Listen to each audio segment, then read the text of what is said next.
Major problem CUET में एक ही चीज़ है, दैट इज़ इंग्लिश। बिकॉज क्या करना है, कैसे करना है, इतना सिलेबस है, ग्रामर है, RCs है, टाइम बहुत कम है, एंड इस बार चॉइस भी नहीं है, तो कैसे करें। तो I thought why not to bring someone, why not to take help from someone जो इस फील्ड में ऑलरेडी ऑन टॉप है। तो प्लीज़ वेलकम रुबेका मैम। आज उनसे ही पूछते हैं क्या करना चाहिए, बिकॉज डाउट्स इतने सारे हैं, खुद मुझे नहीं समझ आया था अपने टाइम, तो स्टूडेंट्स को क्या आएगा। तो मैम पहली चीज़ तो ये है कि 250 आउट ऑफ 250 स्टिल पॉसिबल और नॉट?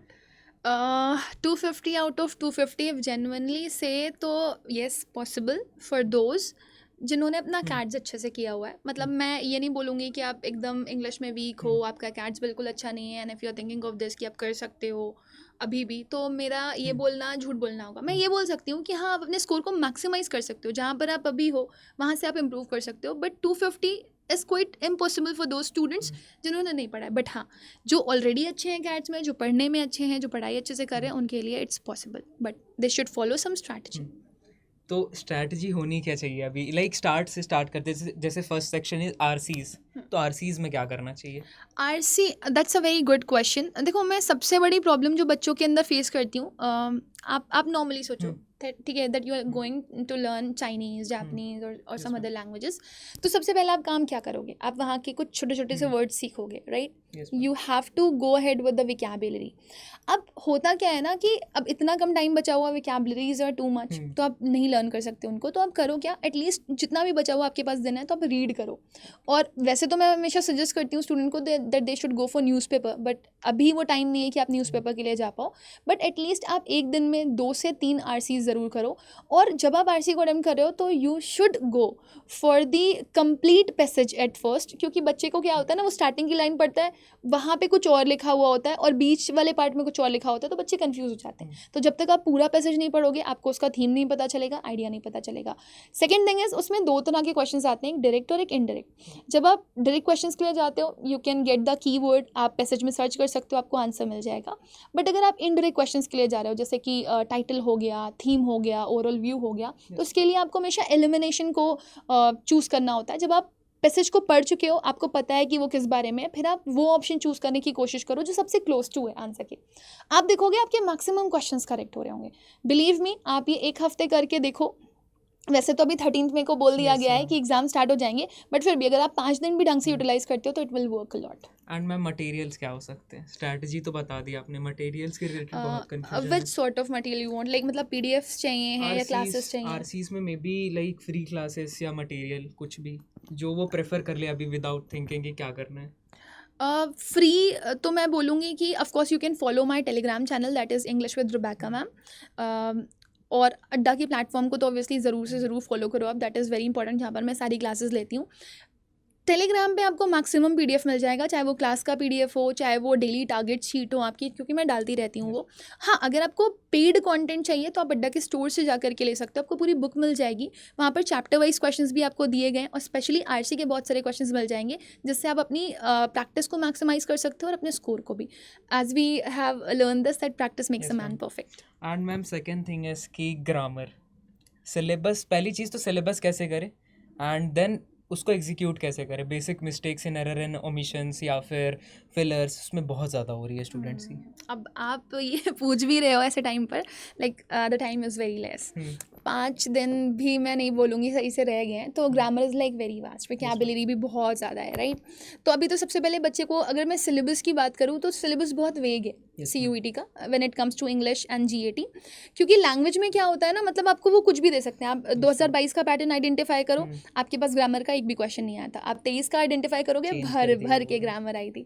लास्ट में अगर आप 2024 में जाओगे, तो दे गेव लाइक मतलब 4 पैसेजेस, लाइक बहुत मुश्किल था बच्चों के लिए कंप्लीट कर पाना उसको। तो मैं ये बोलूँगी आपसे कि सबसे पहला काम अगर आप कुछ कर सकते हो, तो 22, 23 और 24 का पेपर दे दो। वो भी मैंने अड्डा के प्लेटफॉर्म पर करवाया हुआ है, CUET अड्डा के चैनल पर।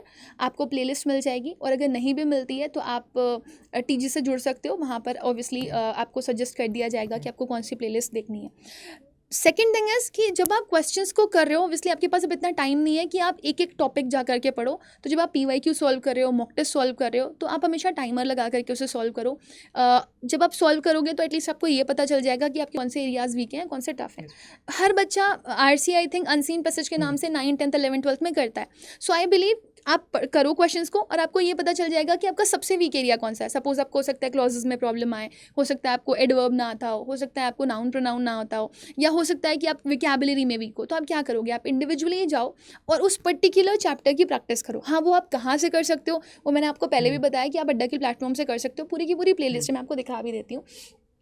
This is my play list. अगर आप देखोगे तो ये मंजिल के नाम से है. आप अगर सर्च करोगे मंजिल 4.0 CUET 2025 इंग्लिश लैंग्वेज, तो आपको पूरी मेरी प्लेलिस्ट मिल जाएगी.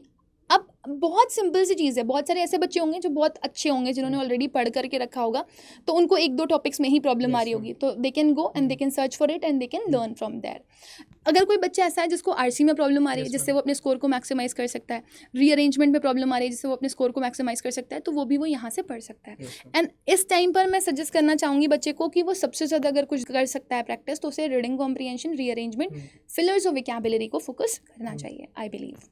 एंड मैम मार्क्स का डिस्ट्रीब्यूशन जनरली क्या होता है, लाइक बिकॉज लास्ट ईयर तो आरसीज 100 मार्क्स के आ गए थे. यस, वेरी वेरी वेरी, मतलब मैं ऐसे बोलूँगी बहुत इनजस्टिस होता है बच्चों के साथ when it comes two marks का चेंज. क्योंकि आप 22 से पूछोगे तो अलग दिखेगा, 23 से पूछोगे तो अलग दिखेगा, 24 से पूछोगे तो अलग दिखेगा. नो वन नोस 25 में क्या होने वाला है. एंड वी आर एक्सपेक्टिंग कि हर साल कंपटीशन बढ़ रहा है, तो पेपर का लेवल भी वो बढ़ाते हैं, तो इस बार भी बढ़ेगा. अब टफ करने के लिए क्या करते हैं, वो ज़्यादा टफ आरसी, ज़्यादा टफ रीअरेंजमेंट, ज़्यादा टफ फिलर्स, ज़्यादा टफ वोकैबुलरी के क्वेश्चन दे देते हैं. बट आप नॉर्मली अगर एक बच्चे के पर्सपेक्टिव पर देखोगे तो मैं ऐसे बिल्कुल भी नहीं बोलूँगी कि हाँ 20 मार्क्स का ये आता है, 40 मार्क्स का ये आता है. ज़्यादा वेटेज किसका रहता है ये मैं बता सकती हूँ. RC, rearrangement, fill in the blanks और मैचिंग के क्वेश्चंस, जिसमें आपकी बहुत सारी विकैबुलरीज होती हैं. सो आई प्रेफर कि आप उन्हें करो, वो बहुत इंपॉर्टेंट है.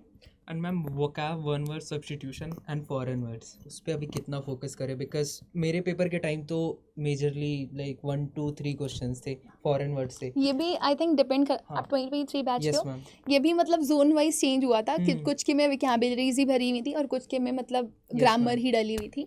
So that is obviously the main concern, क्योंकि हर बच्चा ये सोच रहा होगा.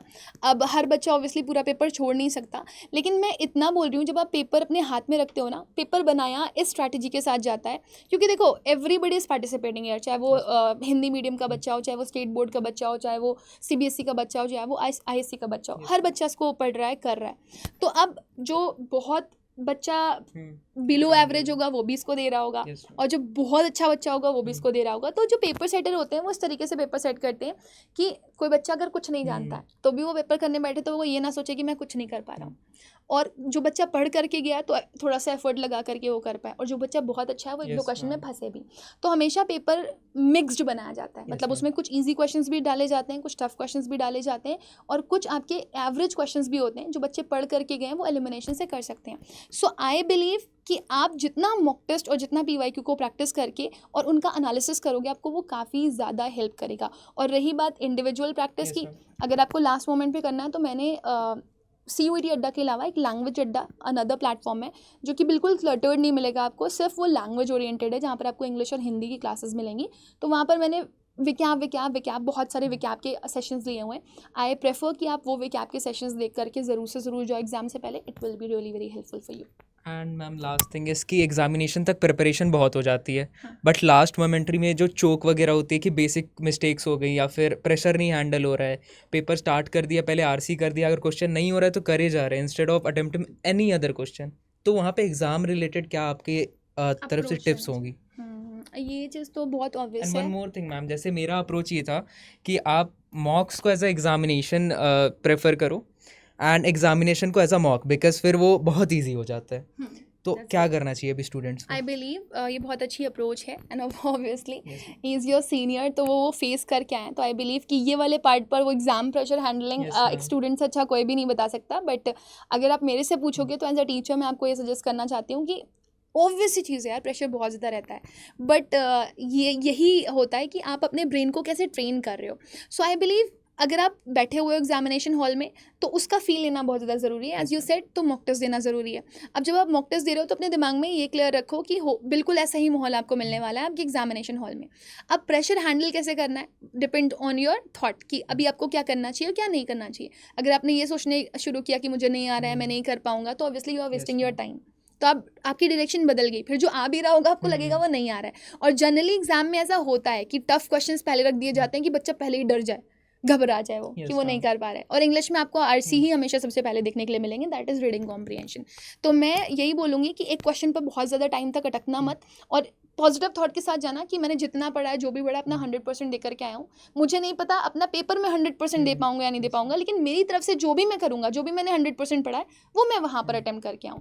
तो आप जब क्वेश्चन अटेम्प्ट कर रहे हो, जो आपको नहीं आ रहा है उस पर बहुत ज़्यादा टाइम मत दो। आपको जो क्वेश्चन आते हैं अच्छे से, पहले वो अटेम्प्ट करो, देन फिर जो आपको लगे थोड़ा सा आप स्ट्रैटेजी लगा करके एलिमिनेट करके कर सकते हो, उन्हें करो। और जो आपको सबसे टफ लग रहा है, आपको लग रहा है कि ये पढ़ने में ही बहुत हैवी लग रहा है, कई बार ऐसा होता है Yes, क्वेश्चन बहुत लेंदी होता है और उसका जो आंसर होता है बहुत बहुत हल्का होता है, yes, ma'am. बहुत नॉर्मल सा होता है। तो वो आप आराम से लास्ट में अटेम्प्ट करो, क्योंकि जितना टाइम आपके पास बचेगा उतना टाइम आपके पास रिविजन के लिए होगा, उसके असेसमेंट के लिए होगा, और आप उसको आइडेंटिफाई कर पाओगे। So I think this is the best and perfect approach.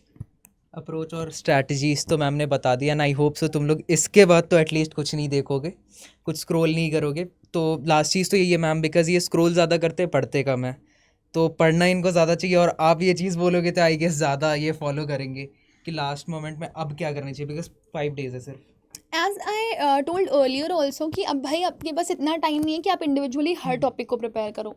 और मैं मानती हूँ ऐसा, एज अ स्टूडेंट मैंने बहुत सारे बच्चों को पढ़ाया, because I think I taught, अब 4 साल में पिछले ऑनलाइन की अगर मैं बात करूँ तो I think lakhs of students I have taught.